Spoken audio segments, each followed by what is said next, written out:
주님께서 가버나움 한 동네에서 어느 날 가르치고 계셨습니다. 그쯤에 시골 갈릴리에 시작된 예수님의 권세 있는 가르침은 갈릴리 지역 거의 모든 마을과 유다와 예루살렘까지 영향을 끼쳤습니다. 그 참신한 설교가 그 권위가 유대교의 기성 종교 체제를 송두리째 뒤흔들어 놓았습니다. 예수님의 가르침은 율법의 정신과 원리보다는 조문과 또 계율에 집착했던 당시에 그 시대의 많은 사람들과 특히 주류와 충돌할 수밖에 없었습니다. 누가의 상황 설정은 그런 충돌의 우리에게 보여주고 있습니다. 17절이죠. 하루는 가르치실 때에 갈릴리의 각 마을과 유대와 예루살렘에서 온 바리새인과 율법 교사들이 앉았는데, 말하자면 각지에서 나온 율법학자들이 예수님의 가르침을 문제 삼는 그런 현장이 오늘 본문에 나옵니다. 물론 여기에는 예수님의 가르침에 매료된 이들과 주님을 따르는 사람들도 있었지만 누가는 우리의 관심을 비판적인 청중을 향하도록 이렇게 우리 시선을 이끕니다. 그들은 주님의 가르침을 들어보고 판단하기 위해 나온 무리가 아니라 이미 판단해놓고 그 근거를 마련했던 무리들입니다. 누가는 드디어 여기서 누가 최초로 바리새인을 언급합니다. 우리가 흔히 바리새인 그러면 좀 좋지 않은 사람으로 이렇게 여기는데, 그런 당시 사람들에게 바리새인들은 아주 대단한 사람들, 열심히 대단한 사람들로 모든 사람들이 흠모하는 대상이기도 했습니다. 그들은 수적으로는 한 6천 명쯤 되는 그런 소수였지만 영향력은 엄청났습니다. 당시 유대교를 지탱하는 마쿠의 실세들이었습니다. 이처럼 막강한 실력자들이 예수님이 가르치는 현장의 그 첫 모습을 나타냅니다. 보통 설교자 같으면 주눅이 들었을 텐데 주님은 이제말로 내가 분명히 할 말을 해야 되겠다 이렇게 생각하신 것 같아요. 몰려드는 군중과 그 가르침의 내용으로 벌써 심기가 불편한 그 실력자들 앞에서 예수님이 한층 더 분명하게 당신이 누구신지를 밝히신 것이 본문의 내용의 중심입니다. 바리새인 이름의 뜻은 페루심, 분리주의라는 뜻입니다. 스스로를 이방인과 세리들, 죄인들, 율법에 별 신경 쓰지 않는 평범한 유대인들로 하여금 자기를 분리시키는, 우리는 다르다 하는 사람들입니다. 율법이 규정하는 모든 더러움으로부터 스스로를 분리시킨 깨끗하게 살려는 사람들입니다. 그들은 율법 준수에 특별한 열심이 있었어요. 그래서 옷차림부터 고동 하나하나 이르기까지 우리는 구별되어야 된다 하는 의식이 강했던 사람들입니다. 그들은 율법의 계율을 어기지 않기 위해서 여러 장치를 마련해 두고 지키려고 노력을 했습니다. 하지만 이렇게 해서 유대교가 형식화되고 마음으로 하나님을 사랑하는 일보다도 유형적인 계율 준수에 급급했던 그들은 필연적으로 예수의 가르침을 받아들이기가 어려웠던 거예요. 여기서 누가는 그날 바리새인들이 와서 진치고 있다는 사실을 말하면서 동시에 17절 하반절에서 병을 고치는 주의 능력이 예수와 함께하더라 라고 기록합니다. 바리새인들의 마음속에 분기가 가득한 반면에 예수님에게는 병을 고치는 능력이 가득해 있었다는 거예요. 예수님에게는 고통 중에 함께하는, 고통 중에 있는 인생을 도와주시오던 하나님의 능력과 그 마음이 함께 했습니다. 죽이려는 어떤 열망과 살리고자 하는 소원이 필연적으로 충돌하는 장면을 우리에게 묘사해 주고 있습니다. 두 마음은 그런 자체가 달랐어요. 하나는 위로부터 나오는 마음인데 또 하나는 인간적인 생각에 나온 마음이었어요. 일종의 또 때로는 사탄이 시기심과 미움을 준 마음으로 나오부터였고 연민과 동정심은 하나님에게서 나오죠. 어쨌든 한 중풍병자가 등장을 합니다. 그는 스스로 자기 몸을 움직일 수가 없었지만 그의 주위에는 그의 처지를 딱하게 여긴 사람들, 그 친구들이 있었어요. 그 친구들이 주님의 소식을 듣고 이 중풍병자를 들것에 실어 옮겨왔어요. 그러나 예수님의 소식을 듣고 그 집에 도착했을 때는 이미 소문을 듣고 온 사람들로 북적여서 들어갈 수가 없었습니다. 동일한 사건을 마가는 이렇게 기록했는데 마가 2장 2절입니다. 많은 사람이 모여서 문 앞까지도 들어설 자리가 없게 되었는데 그래 그들이 생각하는 것이 지붕을 위로 올라가는 거예요. 이 집에는 바깥 계단이 있고 지붕이 거의 평평이기 때문에 올라가면 뜯어낼 수 있었어요. 그리고 병사가 침상째 무리 가운데로 예수님 앞으로 이렇게 달아내려졌어요. 그러니까 마비된 신경과 근육이 제기 등을 발휘하도록 치료받고 싶어하는 처절한 노력이 주님 마음을 움직였던 것 같아요. 그래서 세 복음서 모두 데려온 친구들이나 달아내려진 중풍병자나 말로 어떤 요청했다는 기록이 없어요. 그냥 달아내린 거예요. 그 모습 보시고 주님께서 이렇게 말씀하시죠. 5장 20절에서 예수께서 그들의 믿음을 보시고 이르시되 이 사람아 내 죄 사함을 받았느니라. 중풍병자를 포함한 이 5 사람의 믿음을 주님이 보시고 그 주님의 입술에서 이 선언이 나온 거예요. 주님은 주님이시기 때문에 그들의 존재 근원에 있는 믿음을 보셨다는 거예요. 주님은 하나님이시기 때문에 사람들의 마음속의 흐름을 읽고 계셨던 거예요. 그분은 주님이시기 때문에 중풍병자의 문제의 근원인 죄를 사신다고 말씀하십니다. 말 없는 그들의 처절한 호소를 주님께서 들으시고 그렇게 응답을 하신 것입니다. 근데 먼저 예수님은 여기서 죄사함을 선포했어요. 이게 오늘 핵심의 묵상 구절입니다. 병고침보다 죄사함을 우선시해서 죄를 사하셨어요. 자, 사람들은 늘 겉으로 나타난 증세만을 문제 삼지만 주님은 병의 원인인 죄의 문제를 먼저 다루고 싶어 하셨다는 거죠. 주님은 항상 우리가 구하는 정도에 그치는 분이 아닙니다. 우리가 기도할 때 우리가 기도한 언급한 것만 받았다면 우리의 오늘 모습은 좀 초라할 수도 있어요. 그런데 주님은 구하는 것에 더 넘치도록 더 풍부하게 주시는 분이에요. 소원의 앞자리에 몸의 육신에 고침이 있는 사람에게 주님은 정신적인 영적인 회복을 선언하셨어요. 순간적인 고통에서부터 벗어나는 것이 그의 욕구의 전부였지만 주님은 호소하는 그에게 영원한 고통으로부터의 해방을 선포했어요. 모든 문제로부터 벗어나는 해방, 즉 하나님과의 관계를 먼저 회복시켜 주신 거라 그 말입니다. 그러나 안타깝게도 찾아온 사람들 향해서 예수님께서 네 죄사함 바라느니라고 하는 말씀을 선언할 때 그 예수님의 사죄의 선언, 그 사죄의 기쁨에 함께하지 못하는 사람들은 불만스러웠어요. 그들은 이 하나님의 역사가 나타나는 이 현장에 와서 불편한 마음을 보이는 거예요. 오늘 그 주님의 사죄 선언이 사람들이 술렁이게 만들었어요. 그렇죠? 야, 이게 뭔데?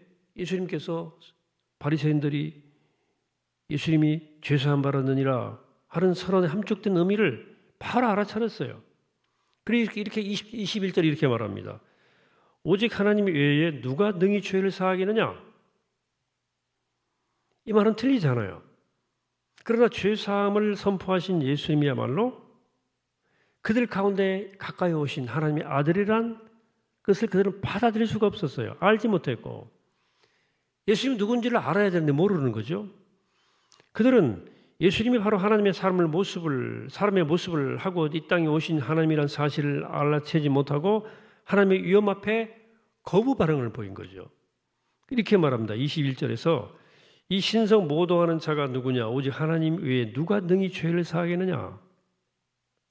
하고 마음속으로 이 생각을 주고받으면서 저렇게 함부로 신성 모독하는 말을 한다면 증거를 잡았다 생각한 거죠. 예수님께서 이렇게 말씀하시 22절에서 예수께서 그 생각을 아시고 대답해 이르시되 너희 마음에 무슨 생각을 하느냐 이렇게 말씀하셨어요.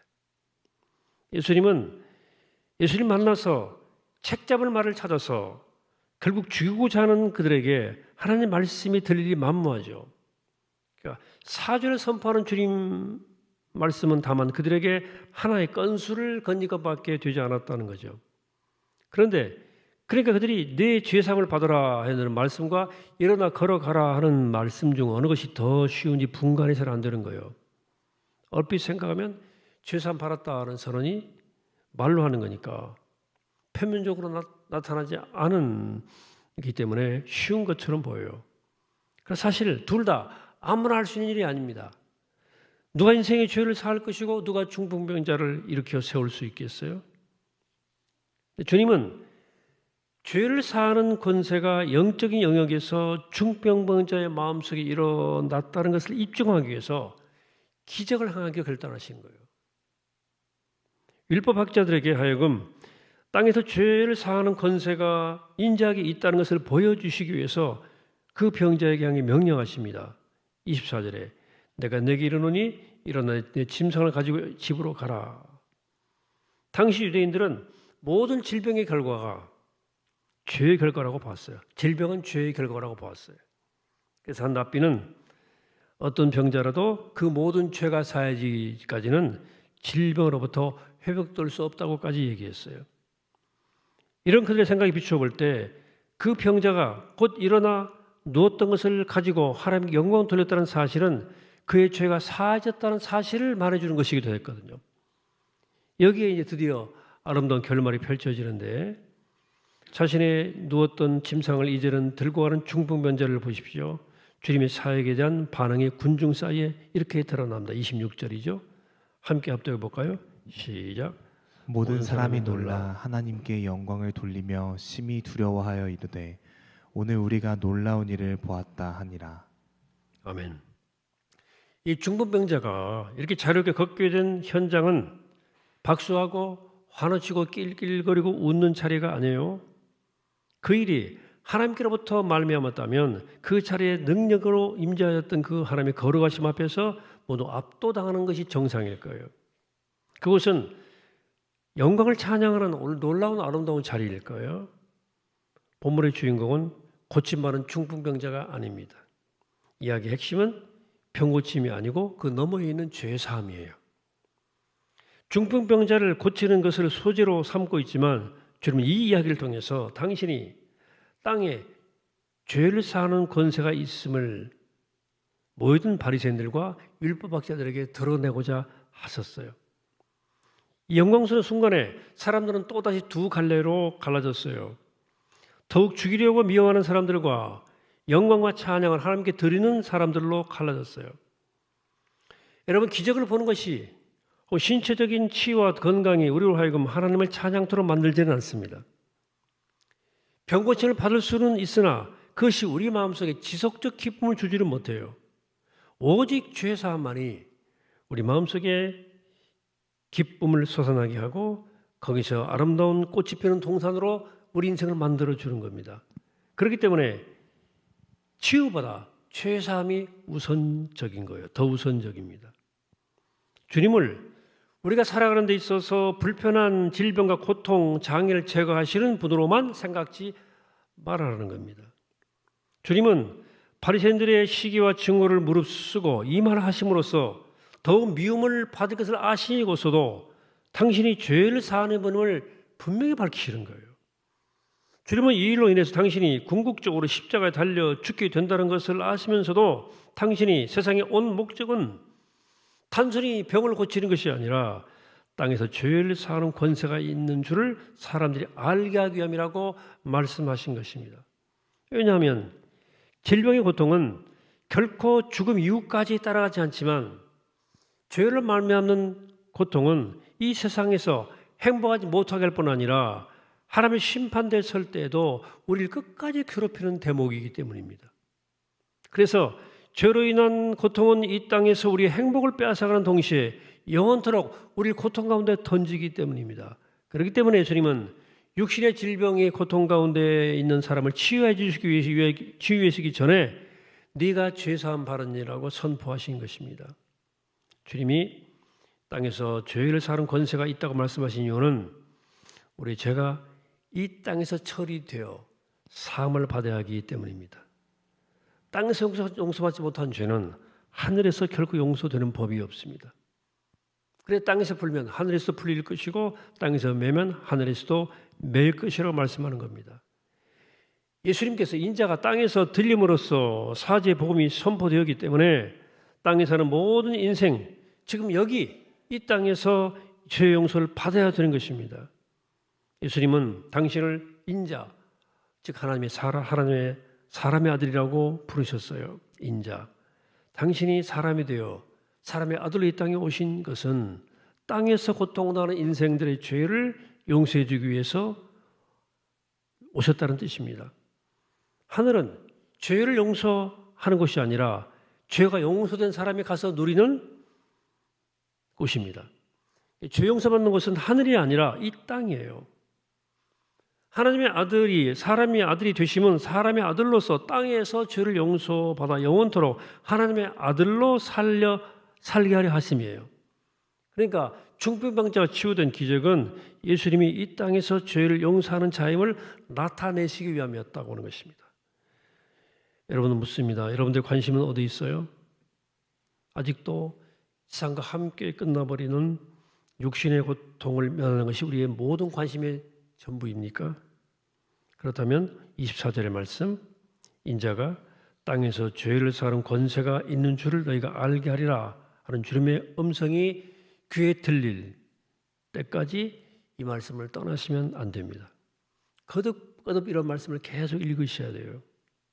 주님은 목숨을 걸고 당신이 죄를 사하는 분이심을, 죄를 사하기 위해서 이 땅에 내려와 하나님의 아들로서 사람의 아들이 되었음을 사람의 아들들에게 우리에게 선포하셨어요.